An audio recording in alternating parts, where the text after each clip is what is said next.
attention.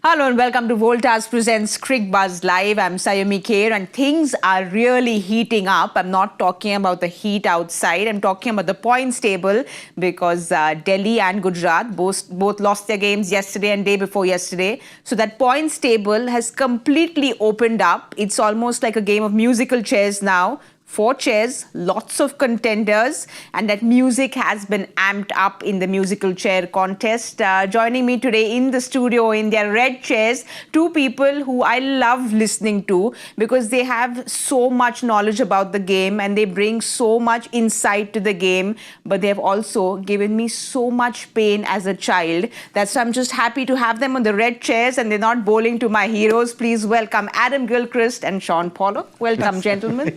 Thank you. I think you would enjoy it if I bowled to your heroes. Oh, yes, I'd like that. I'd like that. But he'd also, with the bat, hit us around when we didn't want his runs. Yeah. So I'm not sure what I'd like. I'd like him to be in the MI dugout. I think that's something which I enjoyed watching. Did you ever bowl an international ball?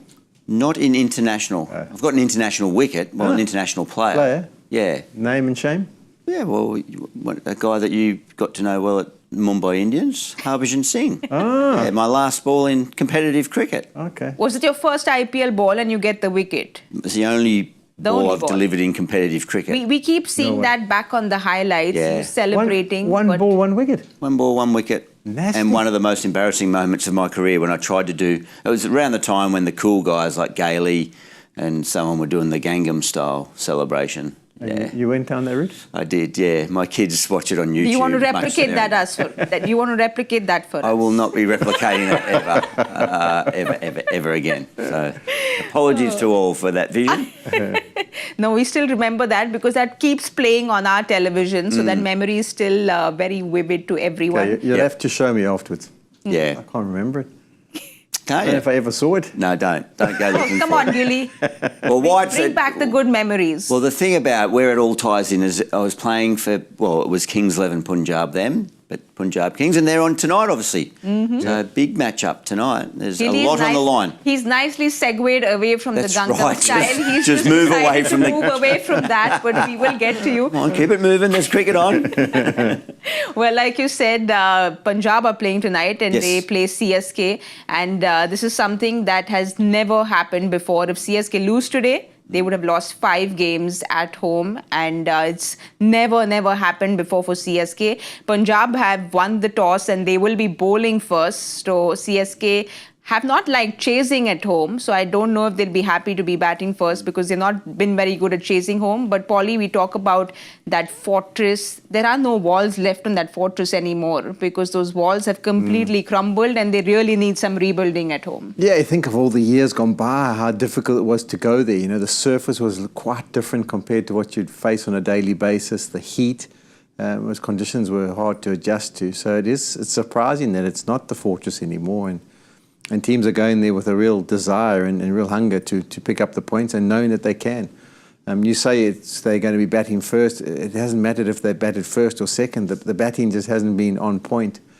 So they'll be hoping for something better tonight. But I know there's a mathematical chance. It's like really far out there that they could still spring some sort of surprise and get to us at enough points to maybe be able to qualify. But if they do qualify, I'm very glad to be following this tournament because that would be a miracle. Well, that will really be quite some surprise from number 10 to go to number 4. But like Polly says, there is that mathematical chance for all the CSK fans out there. We know what happens when there is that slight chance. You're still holding on to that chance. There you have it. They're there at number 10.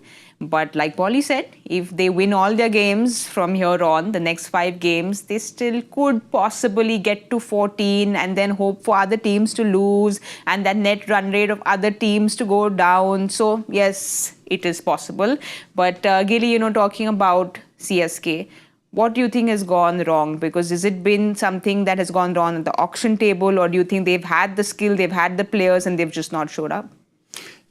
Yeah, well, it's a great question. Just on that, going from bottom to top, I think we showed the table at this corresponding period last year, and Bengaluru were on the bottom, weren't they?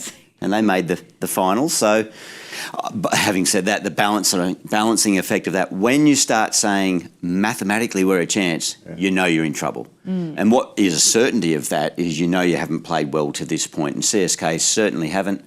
The lofty standards, the high standards that they have set, that fortress element that you mentioned, none of it's come to the fore. And to have lost 4 home games and potentially a 5th tonight, should it not go their way, that is unheard of. I mean, the captain, MS Dhoni, or the stand-in captain, MS Dhoni, had an interesting quote about, you know, in tournament play, and Polly, you've led a franchise, and from personal experience, I think MS said something along the lines of, if you're plugging the gap, here it is here. If it's only a couple of holes, 1 or 2 areas where it's not working, you can sort of get by, but that line in the middle there in the yellow print, the majority aren't performing. That clearly, in any level of cricket, whether it's T20 cricket, IPL or international cricket, it's a challenge. And the other interesting part, the game has changed. So we're not putting enough runs on the board. The game has changed. And I think we're all under the realisation in a new world of impact subs and the ability to go out and you know, on the SRH model last year with Travashek at the top, just going flat out. I don't think that formula's worked quite as well, not just for them, SRH, or across the board this year, but certainly totals of 200. And the game has evolved in the last 4 or 5 years at least, where those bigger totals, and CSK aren't a franchise that are renowned for huge totals and certainly chasing huge totals successfully. I don't think in the last 5 years they've ever successfully chased that 180 mark or above. So, yeah, the game has evolved.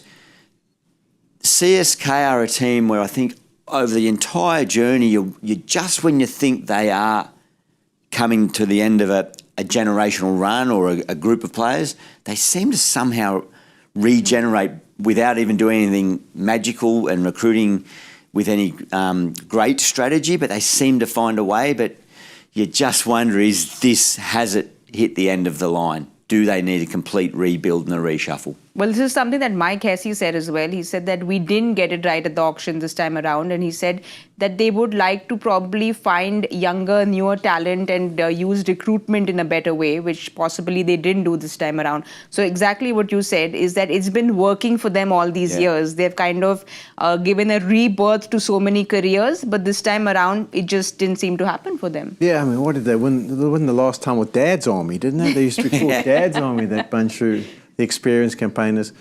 I think also that the fact that we discussed the other night is that management staff has been there forever. Yeah. So, I mean, they must know the ins and outs of what's going on there. And you would think with all that experience, they would have somehow found a way, also with Dhoni and his experience, to have done better than this, to have lost as many games as they have.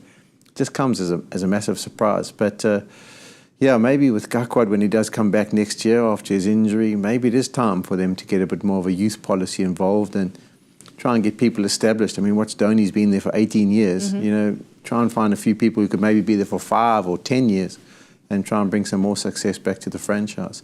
But I mean, the point is, we always used to think of it as a management perspective. How can we get as many of our players in form? I mean, it's not a new strategy, but your sides like Mumbai, for example, when you look at them now, you get the feeling that probably 9 out of the 11 are in good touch. Absolutely. And that's what makes them dangerous. Whereas Chennai, if we've had 1 or maybe 2 guys who you would look and say, gee, they've gone all right, it would probably be a lot.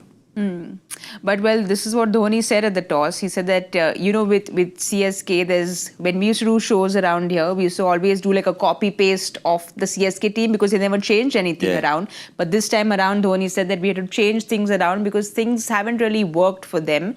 But we'll have a look at CSK's playing 11 and see if they have any changes. This time around, no changes at all for CSK. So they've gone ahead, Gilly, with that same team.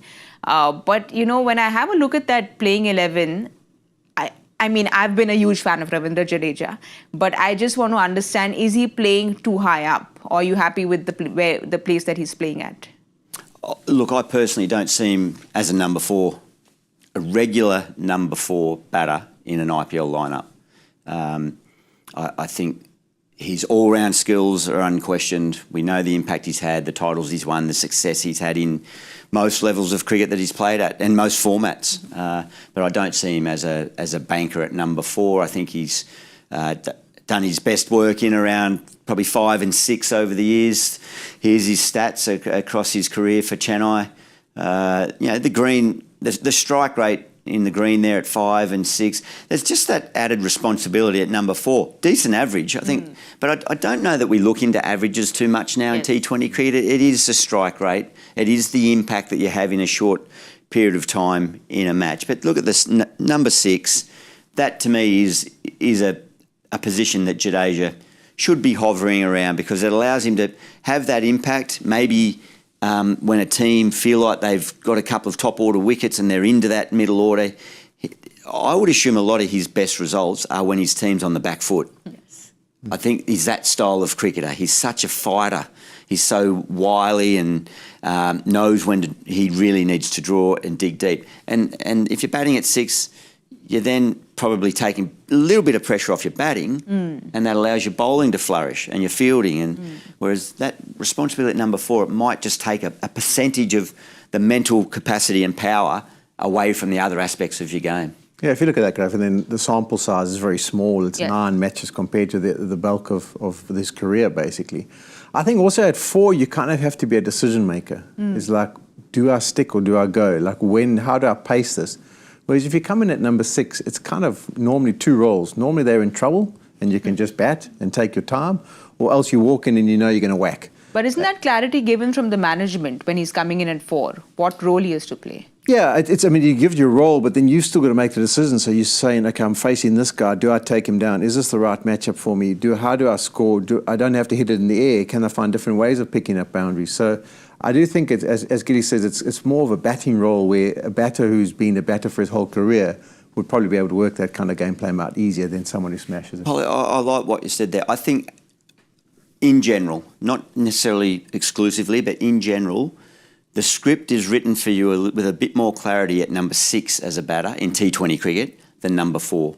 Number 4, you could be in there in the first over. Yes. You could be in the second over, or you might be in there in the 14th over, depending. But whereas number 6 and 7, generally, on average, you're going to be at the back end of the innings, probably from 12, 14 overs through to the end, and he played that role, has played that role really, really well. But do you all think it's almost like a forced change to have him there at number 4 because they've tried the experience of a Vijay Shankar, a Deepak Hooda, but that's not really worked for them, and it almost feels like, okay, now who do we pick? Okay, Jadeja, you go bat at 4. Do you think that's what has happened? Yeah, you talk about experience, but it's not successful experience, if you know what I mean. So they've got a lot of games behind them, but not success on this ground, and not maybe understanding the surfaces as well as Jadeja has done because he's played so much cricket for Chennai. So that's why I think they're looking at Sam Curran and him and saying, okay, well, let's try and use you as most effectively as we possibly can. But even Sam Curran, I mean, coming at number 3, if he's going to go at 3 to give it a whack or whatever, but I'm still not convinced. Like, would England bat him at 3? They'd bat him at 3 if they wanted overs 4, 5 and 6 to be taken advantage of in a power play, and there's 2 left-arm spinners that he can maybe come into his arc. But they're not going to go and bat him ahead of someone like a Joss Butler or trying to think Harry Brook or whoever it may be. That they wouldn't send him in front of those guys. So I am a little bit surprised that they are doing that with him as well. I think they're just desperate. Yeah, sorry, maybe it's one more look at that lineup if we can, that batting lineup. The playing 11 for Chennai. And to your point, Saiyami, about Mike Hussey's quote, they messed up the auction or got it wrong, whatever. Just down that list of names, is there any name, certainly on the left-hand side, and even on the right-hand side, and notwithstanding MS Dhoni historically in the past has been, but is there anyone as an opponent, compared to all the other batting lineups in this tournament, who are you fearful of in that lineup? They were hoping a Shivam Dube would come finish it big for them, but it's not quite turned out. On his way, has it, this tournament? So, Devol Brevis, there's a couple of promising names there. Ayush Matre, obviously, it's all ahead of him. Yes. But I don't see a name in there as an opponent. I go, who? Well, flip it the other way. In the bowlers' meeting for, say, Punjab, who are they talking most about in that list?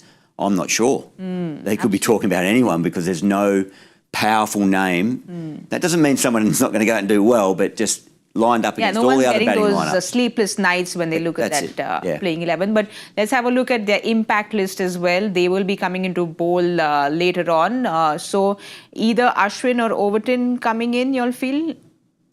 Oh, there are already 4 overseas. got So 4 in there. yes. So Yeah. probably Ashwin coming in then. Yeah, and sounds like it's a typically dry, grassless pitch Yes. at Chennai. So maybe it will go back to that old school of, maybe they get 160 and then Ashwin comes in and it starts to grip and Yes. deteriorate a little bit if it can in 40 overs. So we've had a whole lot of discussion over whether Maxwell's going to play or not. Let's just quickly have a look at Punjab's playing 11 because Glenn Maxwell's not playing. Oh. He has fractured his finger, which is why they didn't see him out at practice either. Suryansh has come in place of Glenn Maxwell. And that is the only forced change. I know that Maxwell's not playing today, but Polly, I just want to, understand. With Maxwell, we know how devastating he can be. We know what he's done for Australia all these years. But the last 2 years, he's played, 15 innings. He's got 100 runs. That's it. That's what he's done. And every time Maxwell comes in, it's like, okay, you get a spinner in because Maxwell's been falling to spin. He's fallen to spin 9 out of 10 times. So clearly, is it a technical problem or do you think it's like a mindset problem there with Maxwell? Yeah, it's a difficult one to work out. I just think from a mindset perspective, his best performances for Australia are when he's surrounded by a lot of people who he knows and a lot of proper players, if you know what I mean. And maybe the difference when it comes to the RPL is that he's expected to be the main man. I know he's given himself the nickname of the Big Show and all those kind of things would suggest that he's very confident. But maybe he's not as confident when he's surrounded with other people that he hasn't known. And he just can't get it going. It probably sums things up for him that in the last game he comes in and he's now got a fractured finger. And how long does that take to recover? And will he play again in the tournament? We don't know. But I suppose it's the nature of the high-risk game that he plays is that he's not adverse to trying a reverse sweep first delivery or something out of the ordinary. And when you play that kind of high-risk game and things aren't running your way and aren't going according to plan, you can look with these kind of figures. But when the high-risk game comes off, everyone goes amazing. And he'll average a high amount and an unbelievable strike rate. And teams will feel like he wins their matches. So, yeah, he's had a couple of seasons, hasn't he, where he's been great. And then we have some other seasons where he hasn't been so great. And I think, unfortunately, for Punjab, when they've got him in the mix, he's had 1 or 2 good seasons, but the rest of them haven't been that great. Well, Gilly, the problems, I know he's the big show. There's been a lot of discussion around Maxwell. He's not playing today, unfortunately, because of that fractured finger. But the problem for Punjab isn't just Maxwell. I think all the overseas players with the bat haven't really turned up. We have a look at this graphic here. They're second last on that overseas batters show. Jansen with the highest score of 71 for them. So clearly there is a problem that they need to address with their overseas batters. Yeah, for them, and well, they're not the only ones, are they? They're not impressive, overly impressive numbers for a number of teams there. But certainly that's been a big issue if Marco Janssen's the leading run scorer of the overseas contingent. I thought Glenn Maxwell would thrive under Ricky. I thought, to your point, Polly, that familiarity and that sense of, fellow Australian international players around, I thought he was really going to come to the fore in this environment. The spin one's interesting. He had a very, very successful Big Bash in the season just gone, and he plays spin really well in Australia. In fact, most teams will target him with quicker bowling, thinking they can get him with some short stuff. But that's not good reading. The red lights are flashing there. And for all his experience, for all the things that he's achieved on a world stage, in various competitions, don't underestimate that players can still be susceptible between the ears, can still have their own little mental battles here and there, and confidence is of paramount importance. And I think Glenn Maxwell, on the back of last year and being left out, or he almost ruled himself out last year for RCB, didn't he? I think at one point said, I don't think I should keep playing. Yes. I've been down this journey before. He had taken a mental health break last year. So first couple of games this year, he would have been so nervous. If he nailed a big one, we wouldn't be having this conversation, but he didn't. So don't underestimate psychologically, even with all that experience, self-doubt still exists for the players that have played even long enough and as long as Glenn Maxwell has. I also thought when they went with Stoinis, I thought the two of them were going to almost buddy each other in the middle order there. And It's like a mini Australia, that team, isn't it? But and under Well, and they're club mates in the Big Bash too. Are they? Yeah, of course. Yeah. So- Melbourne Stars. Yeah. But well, it's not just Maxwell. We know that Stoinis got a century here last year when he was with Lucknow. But it's Stoinis, it's Inglis. Omar Zai's played only one game. But clearly, the overseas batters really need to pull their socks up. But there's only 3 overseas in that initial can I say lineup, so that? maybe Impact. they might bring someone in. Who's the impact? Let's have a look. Well, at let's the have a look at Punjab's impact as well. They will be bowling first. So Prabh Simran comes in. No overseas bat there. Prabh Simran. Yeah, Prabh Simran's the obvious choice that comes in for them. Yeah, I mean, I've also been disappointed because I think Stoinis, I've even seen him do a good job with a new ball, and he's got the hitting ability. But I think the team's obviously just gone in a different direction, and unfortunately their performances have meant that they've been left behind. So we'll have to see if they can get some runs tonight. I mean, Shreyas Iyer was a good signing. That's why I also looked at when they looked at the lineup, I thought the 2 youngsters at the top. And you got Shreyas, who's won the RPL as captain, and he's going to add a bit of consistency. And then you got the firepower of the Australians. I like their bowling lineup. And I think they started well, but they're desperate for another victory there. They don't want to be leaving this too late now. Yes, because they have slipped down. They have been in the top 4 for quite some time. They've slipped down in that points table. But you said you like their bowling as well, and that's something that has really clicked for Punjab. When we talk about left armour, we speak about Arshdeep and how much havoc he causes, and then they go and add that Jansen as well. So it's just that facing these 2 left armers, do you think they are the finest duo in this IPL? Yeah, I mean, most teams very quickly identified one left armour in your lineup is a variety that you should have, and proves successful. To have 2 of this quality, that's a special asset to have. And Jansen's all-round game is outstanding. Arshdeep, he's had so much success in this format, leading wicket taker in this format internationally for his country. Is there opportunity beckoning down the track in other formats for him? That's something that we may find out more about in England this year when India play those 5 Test matches. That an opportunity might come up for him. But I think he could succeed in Test match cricket. He swings it both ways. Yes. Conditions are right, be it in South Africa where he did well in short version cricket but didn't get a Test match opportunity. England might be the opportunity to particularly if Bumrah's being managed through 5 Test matches. I know they're different styles of bowlers, but that might present an opportunity for him. Just like you're saying, Arshdeep, you feel has that the skills to transition into in an all-format player. Most definitely.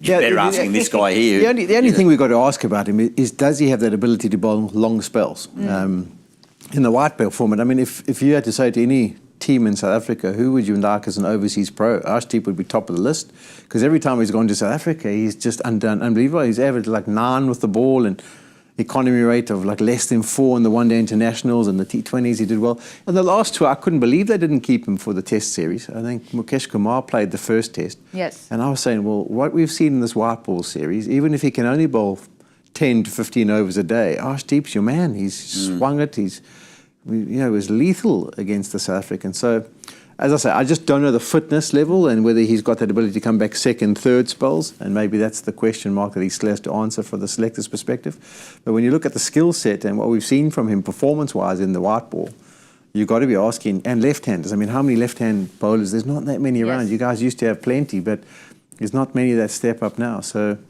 I like the balance. When you're trying to put a T20 team together of 5 bowlers, I like to have something like a massive contrast between my 5 different bowlers, so that a batter doesn't get comfortable just facing the same kind of lead. Like if everyone was 5'10", bowled at 135, bowled close to the stumps, it would be like a net practice, right? Yes. So I like the fact that they've got this tall Jansen, and then they've got the swinging Arshdeep, and that just keeps the mix up there and makes them guessing. And left-handers aren't something you come across all that often. So I like the look of their bowling lineup, and hopefully they'll go well today. The thing about that example of Arshdeep and potentially playing Test cricket, and it's a situation that a lot of countries face is just the opportunity to play enough first-class cricket. I think he's 21 games, 61 or 66 wickets or so in 21 games. But those 21 games, I think he debuted in 2019 from memory in first-class cricket for Punjab.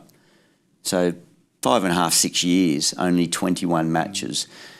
Meanwhile, he's winning T20 World Cups and he's playing IPLs and doing all that. So it's a hard one to get a gauge whether a bowler has the physical capacity and the stamina to be effective in the long version. And we won't bore you with the details, but our initial tours that we used to go on, of England, for example, was almost a 2.5, 3 month tour. Yeah. So there's lots of county games. So you bring someone like that on and say, okay, well, we're going to find out about you. Yeah. We believe in your skills to be effective here in England, but after 2 county games, we'll get an idea whether you've got the staying power. You're talking about since 2019, he's actually been with Punjab for really, really long. And he said that he almost feels like he wants to lead the attack. He feels a sense of responsibility now that he's playing for Punjab. And it almost feels like that's kind of showing on his bowling as well, because he used to predominantly be that death over bowler. And he's now he comes and bowls at all phases of the game as well. Yeah. And I know Ricky observed from afar before taking on this coaching role. He was very quick to make sure that he's a big rap for him. So, he said he was a non-negotiable. He said at the auction table. Yeah, Shreyas he wanted, and Arshdeep had to stay for all the reasons that you mentioned about just a Punjab boy and being up there, and so no, that's great. Great to see that pride and passion that a player can have in playing for a state or playing in a franchise. Yeah, I was very surprised that they even didn't retain him. I thought, I can't believe they're risking not being able to have him back. Yeah. Well, talking about him not being retained, there was someone who went unsold in the auction, but now he's come on to, and he's been on fire. Brevis, your little, they call him the baby AB. There's so many babies coming up, right?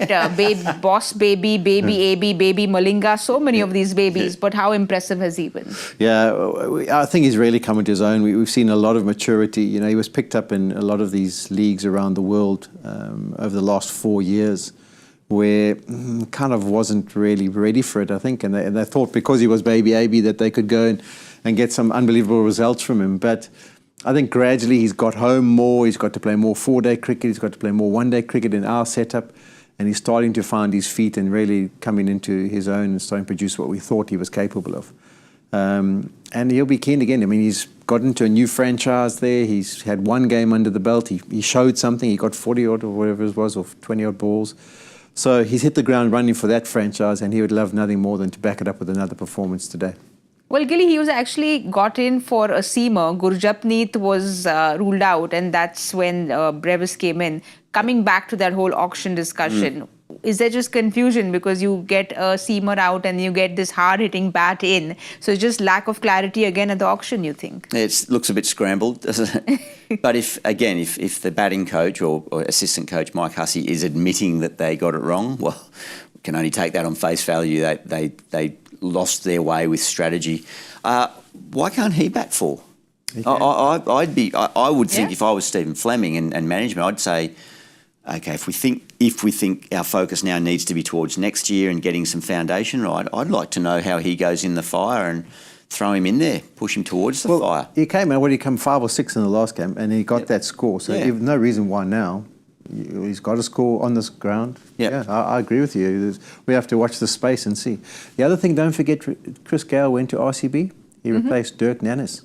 Yes. And look what he did. So sometimes replacing a batter for a bowler, not the worst thing. Well, we'll wait and see what happens. There have been a whole lot of babies that we are discussing. There are 2 little babies who are already out there opening for CSK. So let's quickly have a look at the joy factor question. We won't spend too much time thinking of the answer because we never know the answer. But with respect to ODI World Cups, if Kumar Sangakkara, Quinton de Kock are in joint 2nd place, who holds the top spot in this particular category? Polly seems to have that answer there. Well, I don't know. Maybe. Looks like he has an answer You there. were quick with the answer last night. No, I think that little smile and the had the answer going for Polly. Right. But are you going to go with any other number besides 187 with your prediction, or you stuck to Yeah, that? I'm coming down 10. 177 today. I'm going 177. 177. There was a strategy we've gone ahead with, our little secret strategy in the green room. But what's your score? Right. So that means I'm I'm going to go I'll go 171. Okay. 177. It's close. Yeah. 171. Yeah. I'm going with 168. Right. Was the maths correct? No, one short. All Close right. enough. 168. That's enough. We are playing like a team. That's what we've decided to do.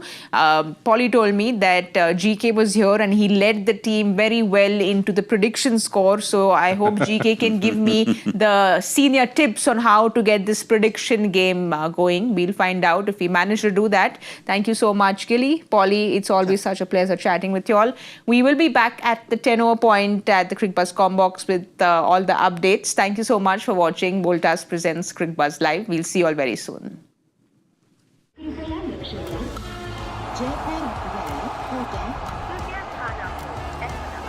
Delhi में आपका स्वागत ನಿಲ್ದಾಣದ ಕಡೆಗೆ ಹೊರಟಿರುವ ರೈಲನೆ Express, Brevis Station, Netaji Airport.